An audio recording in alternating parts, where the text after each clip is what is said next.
ఎందుకంటే రథసప్తమి రోజు చేసే స్నానం 7 రకాలైన పాపాలను పోగొడుతుంది.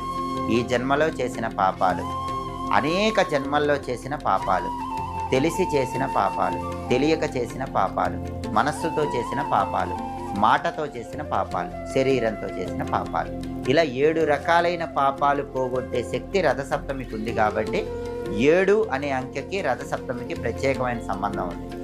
సూర్యుడికి ఇష్టమైనవి జిల్లేడాకులు, సూర్యుడికి ఇష్టమైనవి రేగిపండ్లు. అందుకే సూర్యుడికి ఇష్టమైన జిల్లేడాకులు 7, సూర్యుడికి ఇష్టమైన రేగిపండ్లు 7 తల మీద ఉంచుకొని తలంటు స్నానం, శిరస్నానం చేస్తే 7 రకాలైన పాపాలన్నీ తొలగింపజేసుకోవచ్చు.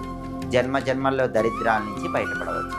అలాగే రథసప్తమి రోజు చేసే స్నానం వెనుక ఒక సైంటిఫిక్ రీజన్ కూడా ఉంది. ఆ రీజన్ ఏంటంటే, రథసప్తమి నుంచి భూమి మీద ఎండలు పెరుగుతాయి, అంటే సూర్యకిరణ శక్తి పెరుగుతుంది. సూర్యుడి కిరణ శక్తి జిల్లేడాకుల్లో